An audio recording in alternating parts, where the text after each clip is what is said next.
Boys, the NFL season is finally upon us, and it needs no introduction. Yeah, yo, could one of y'all pass the gosh darn rock? Hey, yo, I'm trying, I ain't lying, and hosting this will be Brian. Yeah. Posting like Kobe Bryant, yeah. Flying to see the pie. Yeah. Hit the hezzy, we got Jesse, opinions get kinda messy. A fan of out of lefties, from football to racing Jeffy. He goes silly when he go deep, sheesh, is Zach Zeman. Teaming up with Jack, we stack the whole team, man. Pass the rock, don't stop the shot clock. Woo. Smack the slap shot, come on, now let's talk. Pass the, yo, partner, pass the rock. For real.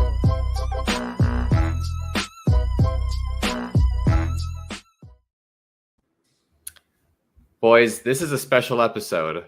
This marks the first episode of our 5th NFL season as a squad. 2020, 2021, 2, 3, and now 2024. So 5 years of PTR. Love this. If you remember our first episode, our first season was when we kept saying the old Washington mascot instead of the new Washington mascot.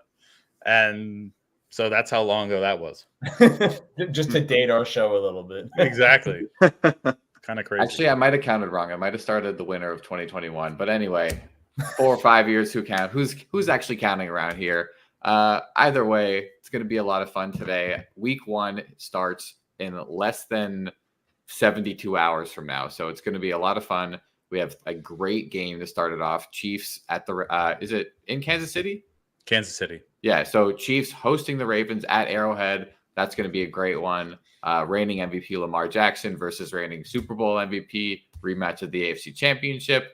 Real quick, let's start off with our picks for that game before we do anything. So, Brian, I'm going to come to you first for a rare occasion on Pass the Rock. Who you got, Ravens, Chiefs, week 1? I think those games are always pretty low scoring. I'm going to go Chiefs 20, Ravens 16.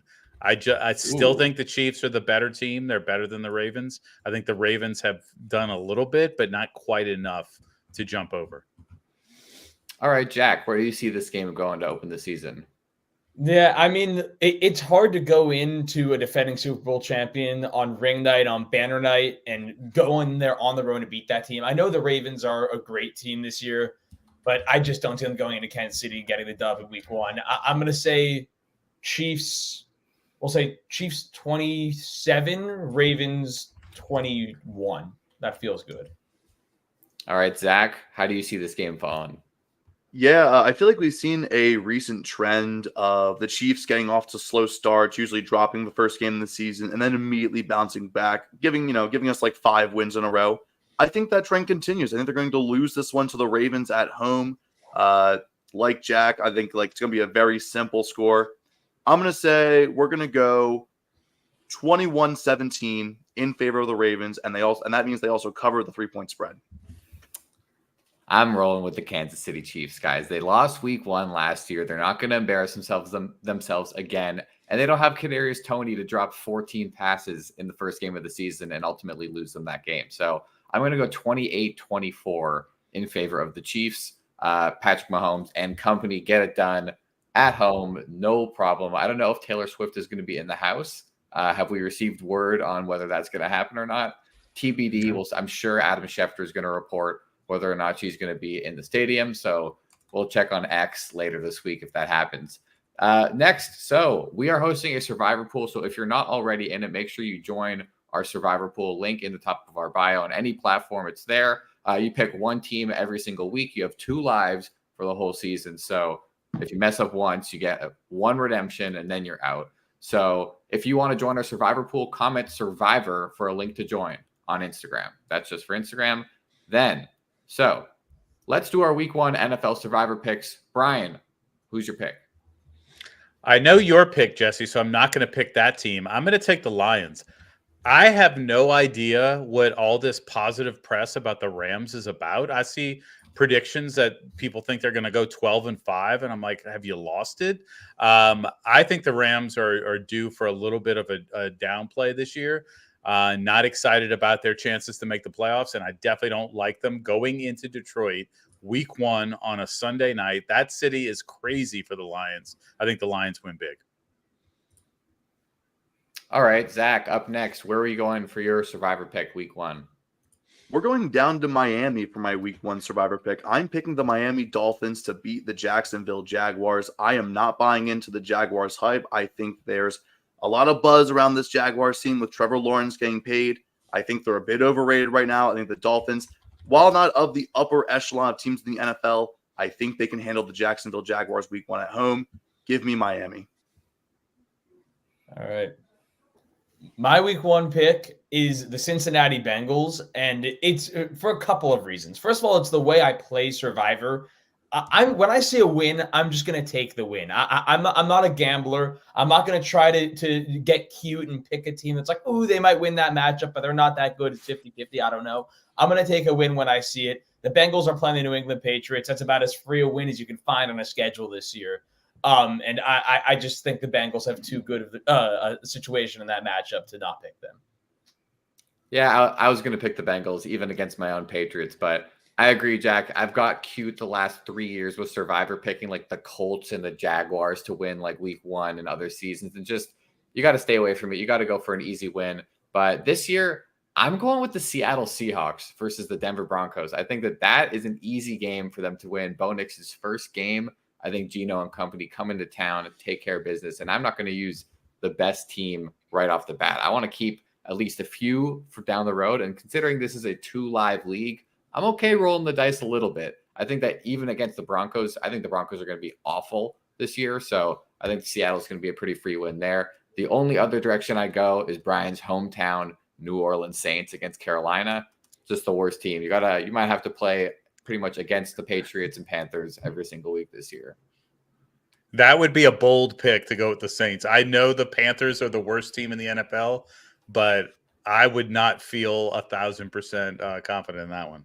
Just want to say what's up to Ethan Carlin, who's in the IG chat, by the way. Shout out to Ethan. Go Niners. Nice.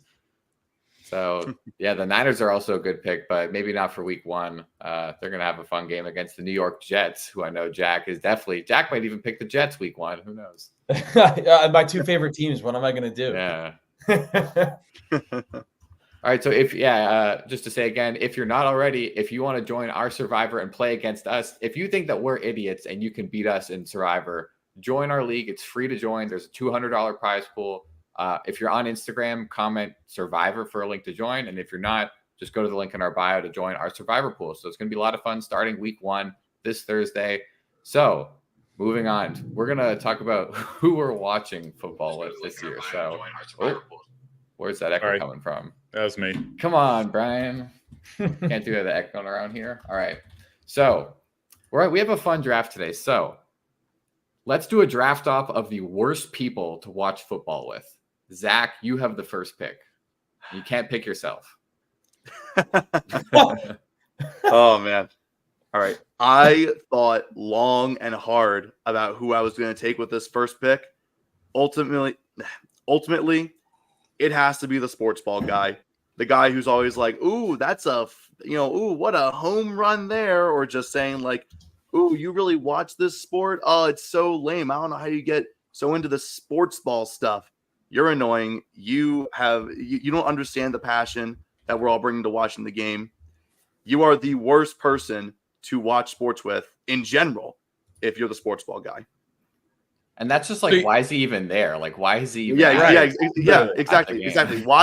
Why are you with me watching the game when you don't care about sports at all? Why did you ask to be here? Why did you come? I know your friends are here, but you don't have to comment on every little thing going on in the game because you don't care about it. Just an aside to that. Guys, that includes the person that walks up and is at a party around a football game and says, "Oh, I didn't know the Saints were playing today." And I'm like, "What are we doing? Why are you here? Who invited you?" Sunday? Yeah. Yes. Look at this. A lot of good options at the first pick, but I think sports ball guy is the worst of the worst. Awesome. All right, I got the second pick. I'm going to go with something that is true in football and in basketball, and it's the person that just believes that college sports are better because the players care more.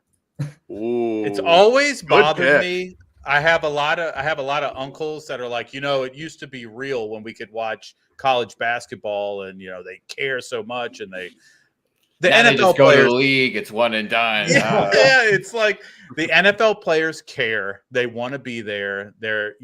You can argue that there's way too much celebration in football now, and people are like celebrating a minor, like 2-yard catch or whatever. But NFL players care. I've always liked the NFL game better. It doesn't mean I dislike the college game, but let's just enjoy the sport of football. What do you want to be watching? Cricket? I love it. It's the guy who's mad that no one does 3 years in the NBA in the college basketball. Exactly. All right. I have a clear pick, and I am this guy. It's the guy who's in 10 fantasy leagues, and he's like rooting for a touchdown to be scored, but he also started the defense in that game, and he is also going against Breece Hall in another league, but he has Breece Hall in this league, and it's like he's just going insane the entire time. Nothing's going to be happy. He's most likely losing every single league, and is just going to keep telling you about how he needs the Jets to win by 1 point exactly, but for this defense to get a turnover. It's me. I'm the guy, but I'm the worst. So Yeah. the guy who's Especially when you yelp a little bit because a rival team player scores, Oh, and yeah. you don't realize how audible it is. Yeah, I- we have I- Zach rooting for the Cowboys in fantasy because he's got Right. CeeDee Lamb in his money league. Yeah. Like, Exactly. I also gotta say, if you are that guy, you can make a few comments here or there, but if you're actively like dissecting your entire fantasy week in front of an audience, it's like, dude, I don't want to be around you. I don't want to hear about that. well, that's what we do for a living. Anyway, comment if you're the 10 leagues guy, because I know that there's a lot of you guys out there. I think all 4 of us are that guy, but just Yeah. to be fair, but I'm only in 4. I'm only 4. Yeah, I'm gonna be in 4 too. I'm only in 5. 6. I'm in 6. Well, if you count Survivor, it's like 7, but whatever. No, we don't need to talk about that. All right. My first pick is one that hits close to home because it is something I deal with every week with my roommate. It is the guy that is always on their phone, either checking either just ESPN or a fantasy app and spoiling the play right before it shows up on Red Zone every time. And it is the most frustrating thing to deal with. I deal with it every single week. And it's just constantly, oh, Devontae Adams touchdown. 3 seconds later, there it is on TV. It's just like, just let me watch it. Just let me watch it. I don't need to know until I see it on the TV. Thank you very much. If you're broke, just say that. Yeah, right, exactly. If you use Streamies. Okay, and then my second pick, I will go with. This one gets a little tougher, but you have to tell me if this is too similar to Jesse's pick. But my pick is more like the guy that cares more about their fantasy team than their actual real life favorite team. Oh, that's a different thing. That's I think that's different enough because that is another thing that really gets on my nerves. Yeah. Like when I'm with someone that's watching who they claim to be their favorite team on screen, and they have God knows who playing against them, and they're rooting for that player. It's like, come on, you got to root for your team above your fantasy team. If your fantasy team does well, that's great, but your team always comes first. It's like the Jets are playing the Niners Monday night, and are you going to root for Breece Hall and Garrett Wilson on your fantasy team?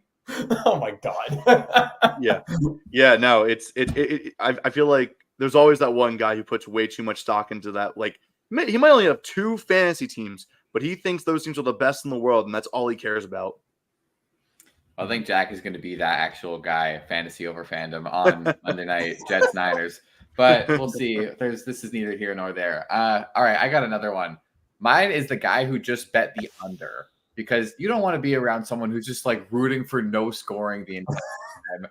And it's like, no, why are they scoring touchdowns? It's going to ruin the end. Like, if you bet the under, you're lame. Unless you're watching like a Patriots-Panthers game, then you can bet the under. But just don't be that guy. And especially don't be the guy who's complaining every time a good play, like a cool touchdown happens, and they're just like thinking about the under the whole time. Live a little, bet the over. Awesome. Mine is kind of an offshoot of Jack's last one, and it's the person that comes up to me specifically and says, I think you take this a little too seriously. Yes. Great pick. Yes, I take this way too seriously. I recognize that my life will probably last 3 years shorter than it should because of football, because of the New Orleans Saints specifically. And I love it that way. I love this team. I knew this team longer than I knew my wife, my kids, pretty much everybody other than my parents, because, when I was 4, my dad made the mistake of introducing me to NFL football. And that's how it is. And I want to take it seriously. Go read your novel. Go do whatever you got to do. Go make me a new drink. Just get out of my face. I'm taking it seriously. I do have to Make him say, a drink. Wow. this too serious guy is an offshoot of sports ball guy, but Yeah. I agree that they're separate guys. They're separate guys, but too serious is an offshoot of sports ball guy. Yeah, same All right. animal, different beast. Yeah. All right. I feel like we should go 4 rounds of this because I have a great way to end this. But with my back-to-back picks, first I'm gonna go with the degenerate gambler, and this especially applies to the Super Bowl. Why are you gambling on commercials? Why are you gambling on the halftime show? Gatorade color. Gatorade color, the coin flip. Like, if you do one of those for fun, whatever, that's fine. But when you're gambling on stuff like that, and then also gambling, like, why are you gambling on preseason games? Why are you gambling on coin tosses? Why are you gambling like 5-leg parlays with 2 anytime touchdown scores? You are losing, and you are losing bad. Stop gambling the way that you do. You are terrible at it. So the degenerate gambler has to be on here. And then Really quickly, pick, before you move on, that is you. slowly but surely, that is becoming me. But I am not completely degenerate yet. Yes. I did bet $5 on Boston College plus 14 points last night. So Oh my God. okay. Hey, I won. And then I'm gonna go. Oh, I got a few good options. I'm gonna go with this is the guy that really pisses me off. The guy who cheers for injuries. If you're someone who cheers for injuries on the other team, I think you have no respect for the sport whatsoever. You have no respect for the game. Injuries suck. That should always be your motto. Injuries suck. It doesn't matter who it happens to. We are losing the experience of seeing that player play their game at the best of their ability. I don't know. Like, I don't care if, like, even if like Dak Prescott like got massively injured against the Eagles, I'm not going to cheer because Dak Prescott got hurt. I'm going to be upset because that's a really good quarterback that the NFL just lost. So if you're the guy who cheers for injuries against any team, you are the worst. Can't believe that you just called Dak good, but I get your point. I've been saying Dak is a top 10 quarterback all No, offseason. he You is good. It's just you it's are nice new to to the hear. conversation. Just coming out of your mouth. I'm just saying, regardless, cheering for injuries is the lamest thing you can do for any sport, let alone football. That's true. Zach's had a lot of positive Cowboys comments over the last few weeks. I don't know what happened. Might be a fan. Cowboys I'm sympathizer. I'm just being nice so that when they disappoint me, I can rip into them harder than ever before. Because he drafted Dak Prescott in like the 9th round in his fantasy league now, and he's like all of a sudden. Nope. No. Do I even have, All right, Brian, who you Cowboy on my got? teams. All right. My next one is I'm going to call it something. It actually extends to all teams, but I'm going to call it the Eagles fan. It's the guy who is there, and after every play, he's either touting how great his GM, the greatest in the history of football, or this is it, we're 0-17, and there's no in between. 2-yard run, we're 0-17. Yeah, well, it's mostly. It's 96% of Eagles fans, but it extends to other teams. That's what I'm saying. Yes. This is me. And then we get a first down. It's over. It's over, guys. First down with Olamide Zaccheaus, and it's like, oh, he's been watching him since 8th grade, the greatest GM in the history of the world. That guy can take a walk. This is me. I love it. This is me. That is me. That's awesome. So mine is similar to that, but I'll say I'm gonna. There's so many good ones, but I'm gonna take the guy who it genuinely ruins his day when his team loses or his fantasy team loses, and he's miserable to be around, or they're miserable to be around. It could be anyone. This person either just lost their fantasy matchup, or CeeDee Lamb scored a touchdown and or he didn't score enough touchdowns. Their bet doesn't hit, whatever it is. And they're genuinely in a crap mood for the rest of the day. Like, and this is starting at like 1:00 p.m. Eastern. They're just like miserable to be around. You don't want to be the black hole in your apartment where everything is just going to die. Okay. Don't be that guy. Don't be just like it's all fun and games at the end of the day. We're all just sitting back watching football. You can't take it serious. Don't let it ruin your entire day. So don't be that guy. That day, I'm usually that way until like that Tuesday. Yeah. Yeah. It's a multiple day recovery process. Honorable mention to the person who just comes up to blow up your bathroom. So that was my other pick. Oh man. Oh, man. All right. I got one last pick here. I'm gonna go with sort of the opposite of my last pick, or my first pick, which is the phone spoiler guy. The opposite would be is you're watching with someone on the phone, and that guy is the Stream East guy. And when you are ahead of the other guy and they're complaining, it's the same problem. But it's like it's always like you have to keep quiet, right? Like you have to hold yourself back, right? You're just watching the game. You want to get excited. You're like, oh God, gotta hold my tongue. Mr. Stream East over here is lagging behind. So or the guy who says, "Don't text the group chat like right away." Right, like wait it's like 2 minutes. it's like sort of the inverse of getting spoiled. It's like you're the spoiler, but you shouldn't be in that position. Yeah. Yeah, so I have an honorable mention. It's the person that walks in and asks the score. Like, oh, who's winning? I'm like, there's been a score bug. There's been a score bug on the screen since 1991. Like, it's obscene to me. And my wife always gives me this weird look when I look at her like, are you serious? Like, just do the work. It's either KC or BAL. Yeah. Yeah. I have multiple honorable mentions I could go through. I'm going to start with the one that I think if we went back, I probably could have taken. The conspiracy theorist. Every time something goes wrong against their team, the NFL is out for them. The NFL has it out for their team. The refs are always wrong. They can never admit that the refs get a call right. Oh, I totally snubbed the refs guy. Oh my God. Yeah. I wrote that down too and didn't say it. Yeah. This is the guy who thinks that the league and everyone is against him and his team, and nothing goes his way ever, when it definitely does at times. Other ones, the diehard bandwagon. I'm a diehard fan, but they're really just a bandwagon, and they're going to be a diehard of another team in like a month. The girl who doesn't watch football but is with you and cheers for every play regardless of what happens. I think that's supportive. I like that. But like it doesn't matter like what happens. They just cheer for every play. So like it can be like a really good play, really bad play. Someone could just die on the field and they'd still cheer. I've never encountered that person. The person who just goes out of their way to root against your team because you're invested. They're just like, oh, I'm going to be against you because it's going to be fun and competitive. It's like, no, you're being annoying and you're not a fan of this team. This is actually my girlfriend's mom. Shout out to her. That's my girlfriend's mom. She does that. And then finally, just Cowboys fans. Real. I'm surprised you didn't just straight up take Cowboys fans.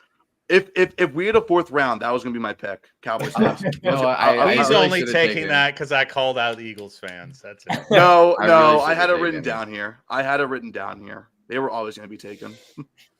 I really should have taken the guy who complains about the refs, because as a referee of a sport now, it irks me so much when people watching at home, or actually even funnier when people in the stadium are in like the nosebleeds and they're like, get an eye, ref. Like, how are you missing that? Like, So anyway, I think I've told you, Jesse, I umpired baseball for like 7-year-olds, and it was like my first day on the job, and a parent from center field yelled at me saying, "What are you looking at, Blue?" First day on the job, had never umpired that's before. A strike. Yelled Come at. on.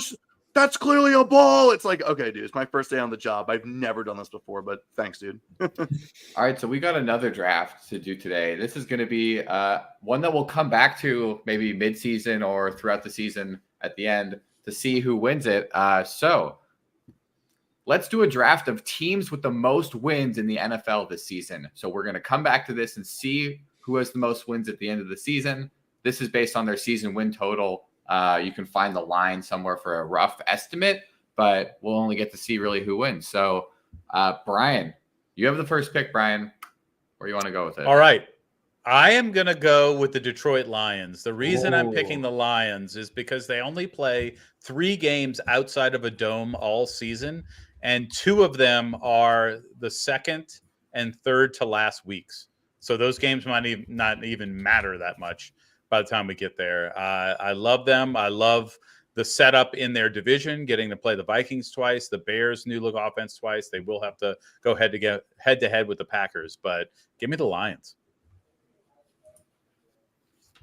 Okay, like it. This is a pretty chalk. I'm going to go with the Kansas City Chiefs. They are the reigning champions. They have a very easy division, so that should be honestly 6 wins, if not 5 at the least. And they also have a top 10 easiest strength of schedule for this season. Chiefs. All right. I am going to go surprise, surprise with the San Francisco 49ers. They're a free bet to win their division, to be at the top of the standings in the NFC just about every season. And I feel like in this little experiment that we're trying, consistency is key.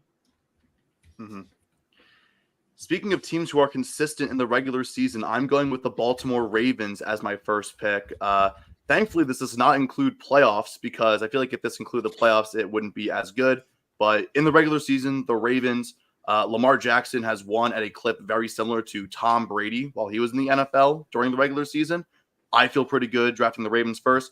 And then secondly, I'm going with my Philadelphia Eagles. I expect it to be a better, more well-rounded season instead of just an absolute collapse. So Ravens and Eagles, also my Super Bowl prediction from like a week or two back. That's what I'm taking back-to-back here. All right. Now we get into the point where I think you have to start taking risks. I feel like the first 5 picks were teams that were like, these are going to be like probably the 5 best teams in the NFL. Now we get into some more murky water. I think the next safest pick is the Cincinnati Bengals, though. I think they're the next best team right after that. I think they have a really high ceiling this year. They just might have a lower floor than some of the others, but I like taking them at this spot. Yeah, they also have the 3rd easiest schedule this year based on strength of schedule. So I like that. I was going to go with them next, but alas, I cannot. Interesting. I'm going to go with the Houston Texans. I think that they're going to win their division, and I think I got to go with a little spicy pick here. I think that they're going to get a lot of wins, at least 10. I think that 10 is their absolute floor, and if they get hot, they could definitely win up to 12 or 13. I like it. They were on my list as well. I'm going to go with the Green Bay Packers. I didn't think you were going to take them. Oh my God. Since you had the Lions, I thought I could get the Packers. No, I'm going to stick with them because they're going to play the Vikings twice as well, and they get to play the Bears. And I just like that division and how it sets up for success going into the playoffs. So give me the Packers. And I have to come up with another one. I really thought you'd let them slide. No. I'm trying to think. I forgot I had to go twice in a row. All right. Let's go with a little AFC East action just because they get to play the Patriots. And so you have the Jets, the Dolphins, and the Bills. Nobody's been picked yet. Give me the Dolphins. I like the idea of them being able to stack up some wins this year. They played the Jacksonville Jaguars. I haven't looked if they played the entire AFC South, but if they get a game against the Titans, that'll help too. So give me the Dolphins. I think they'll either win the division or be right there and have 10 or 11 wins. All right. I feel like I have no choice but to take the regular season merchant, the Dallas Cowboys. No matter what, the Cowboys are going to do well in the regular season. So, all right. And they get 4 pretty soft division games too. All right. Say it with me, boys. Jets, Jets. Come on, I wanted baby. to let Jack have him. I needed it. Oh, man. So I get back to back here. First team I'm going to take, I'm pretty surprised that they fell this far. Give me the Buffalo Bills first. I know they lost some weapons, but I feel pretty good about Keon Coleman and the rest of their decent receiving core. Their tight end group looks strong. Give me the Bills. 3 AFC East teams. I know. I mean, hey, I think all 3 have a chance to make the playoffs. So, and then with my final pick, looking at who's available, let's take a risk. Let's go with the Atlanta Falcons with that new look offense. I was literally hoping to just get thinking back about to him. Atlanta with that new look offense. Very excited to see how they do. I can You're see gonna them be being a disappointed. 9-10 win. I can see them being a 9-10 win team come season's end. So we'll see. Yeah, I was hoping they'd make it back to me. But I'm okay with my second choice. It is the third best team in their own division, but I think they're a good enough team that they're going to be competing for a playoff spot, and I'll still take them. Give me the Cleveland Browns. Wow, a Steeler fan picking the Browns. And the Bengals. Not going to take the Steelers, Jack? Wow. I'm He not needs that more than crazy. 5 wins to get this done. All right. I'm going with another NFC team. I'm going with this team. I don't know. This team to me could be either a 7-win team or a 12-win team, but I'm going to bet that they're closer to 12. Let's go with the Los Angeles Rams. I thought Jack might have taken them so we could get all of his favorite teams in one draft, but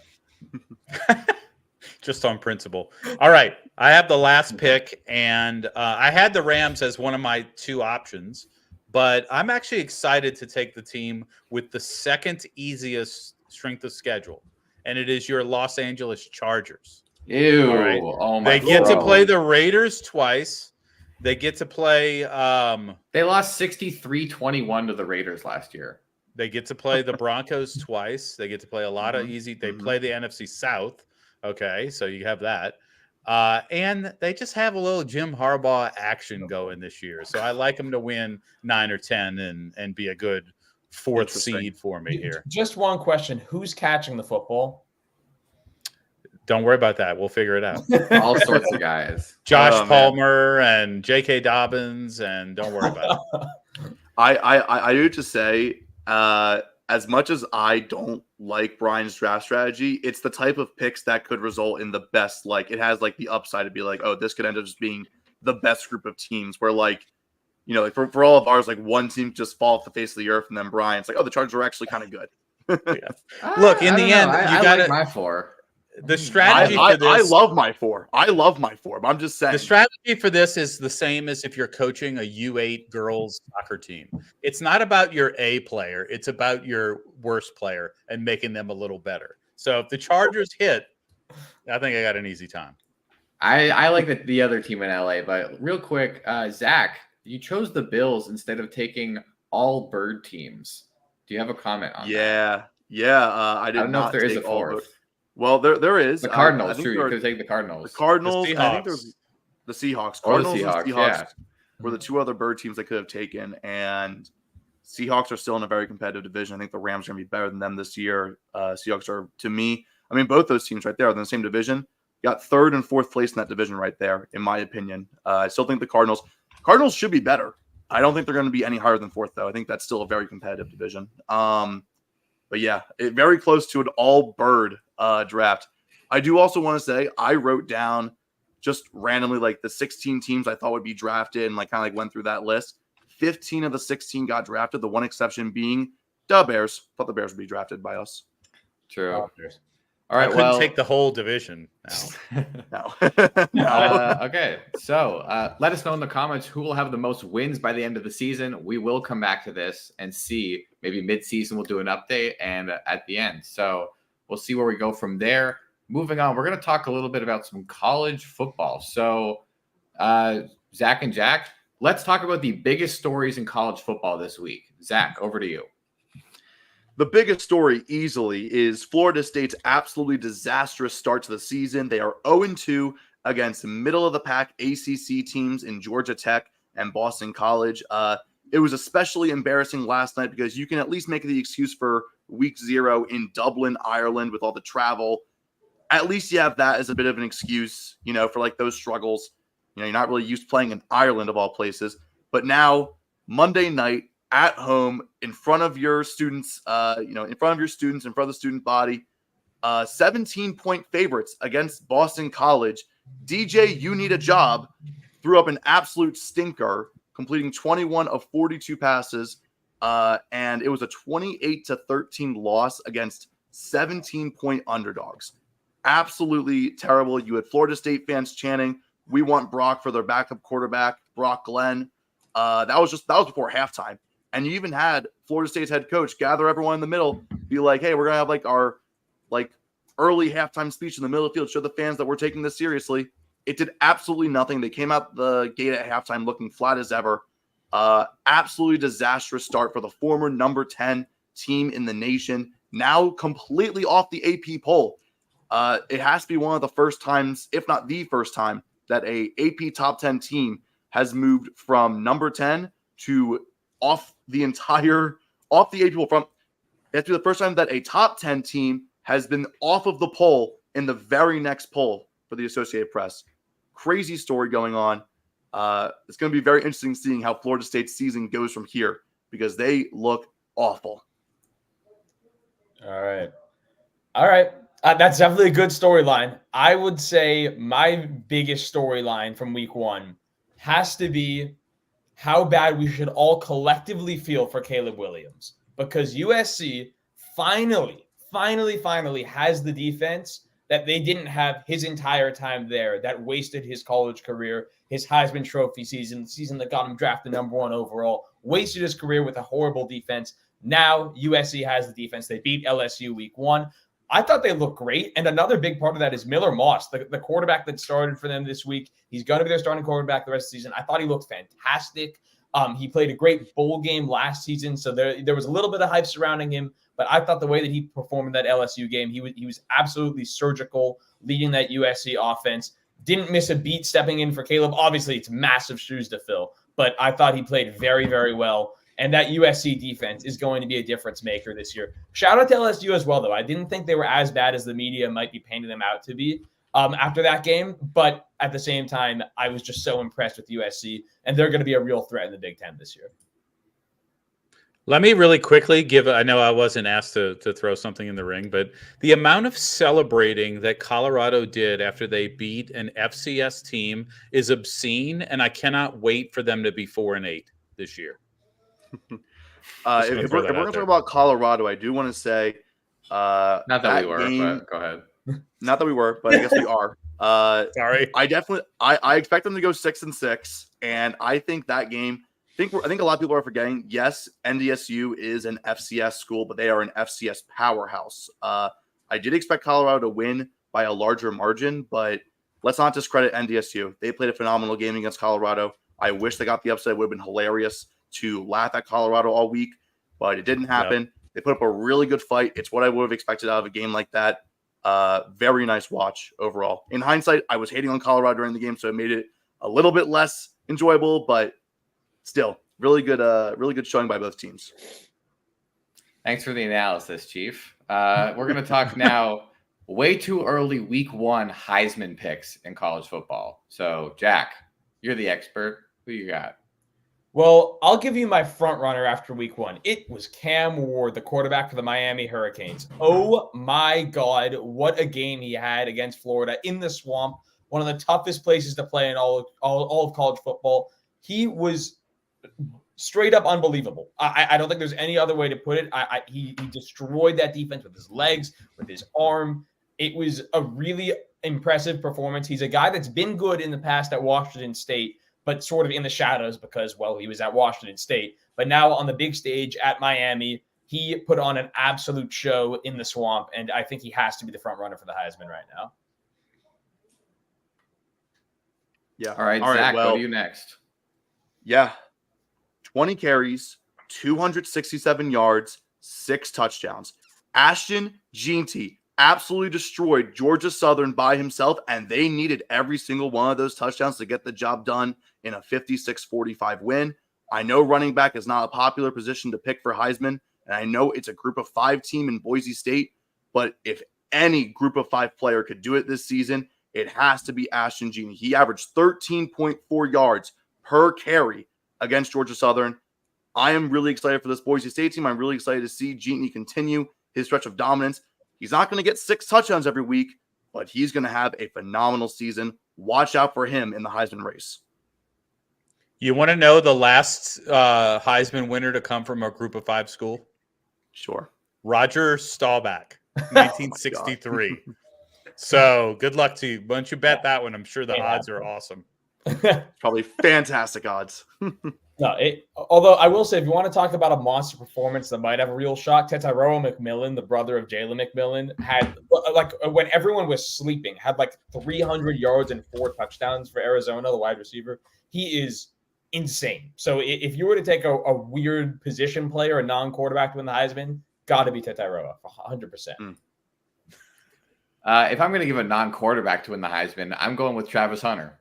So if he can keep playing like that, and we'll see. I mean, he had a huge game, the first game. So I think he's a dark horse that if you have TikTok ball knowledge, which I probably do for college, go with Travis Hunter.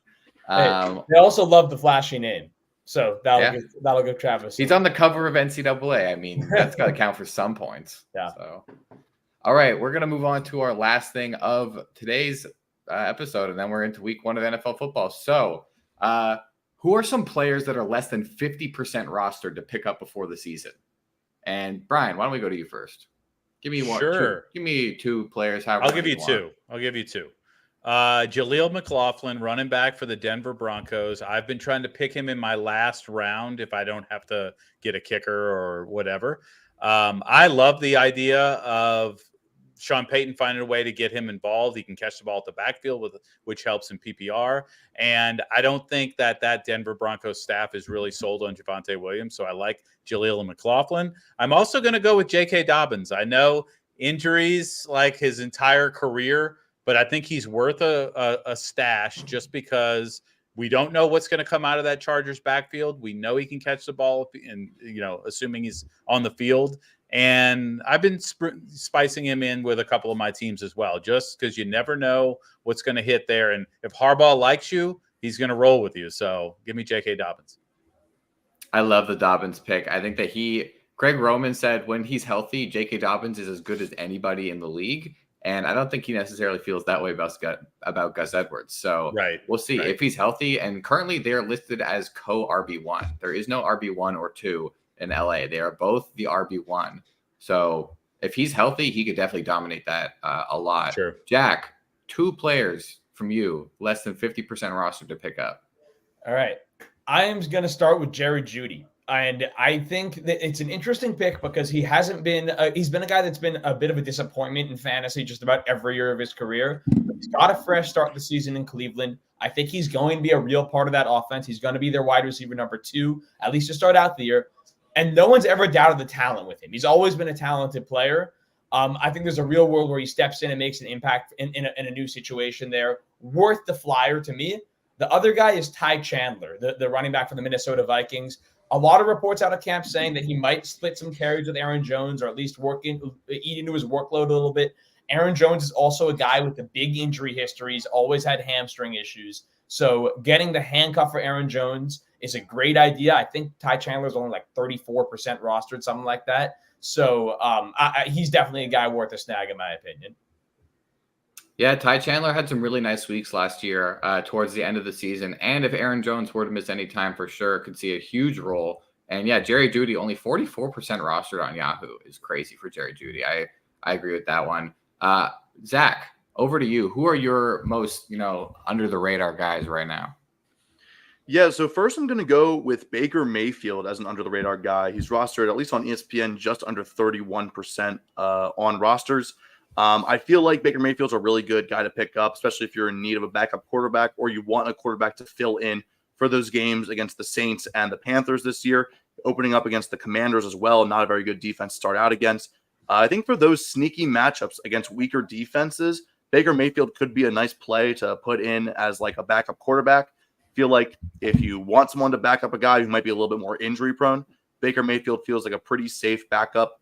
Definitely a QB2, but still one that I think has upside in a very solid Buccaneers offense.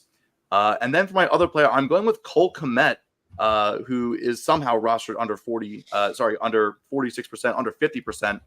I'm a little surprised by that. He has been getting a lot of usage in preseason. I think he had 9 receptions in his final preseason game. Expect Caleb Williams to lean on him, along with his other weapons in that Bears offense. I'm excited for a lot of Bears players, but Cole Kmet is one that has definitely gone under the radar relative to what the Bears offense looks like. I got a couple wide receivers for you. First one being Mike Williams, 44% rostered on Yahoo. I think that Mike Williams could be in for a great bounce back season. He's a huge target. He's the number 2 target behind Garrett Wilson for Aaron Rodgers all season. He was questionable, but he's now been fully cleared to be available week 1. He might have to ramp up a little bit, but by week 2, 3, 4, he could easily be going. And he is a guy who has a huge ceiling. So Mike Williams, if he's out there, I think he's worthy of a bench spot over pretty much every receiver that's on your waiver wire. Then next, Brandon Cooks, around 30% rostered, number 2 on the Dallas Cowboys offense. And this offense is going to be really good. I mean, CeeDee Lamb is going to get 200 targets, but there's about another 100 that have to go somewhere, and it's going to be to Brandon Cooks. And then my last one, a deeper pull for anybody, 11% rostered, Michael Wilson of the Arizona Cardinals. For the first 5 weeks of the season, Zay Jones is suspended. He's their number 2. Obviously, Marvin Harrison, Trey McBride are the big targets there, but Michael Wilson could definitely get some volume from Kyler Murray too. So those are all the players under 50% rostered that you should go check out. There's definitely a lot of value still on the waiver wire. If you want to tinker, go ahead and tinker. I would encourage it. I'm the type of guy who doesn't even draft a kicker or a defense because I just want to have another guy on my roster before week 1 starts. And then if I'm losing the matchup, I'll pick up a kicker or a defense. So maybe that's one of the worst guys to watch football with as well. But we hope that everyone enjoyed the episode today. We had some fun drafts. This will be it. I don't believe we're going to be back on Thursday. So next Monday, we will be back with our week 1 recap and our week 2 predictions, waiver predictions, all different things, fantasy football. The season is finally here. And as Zach would say, oh, it's so over already. It is.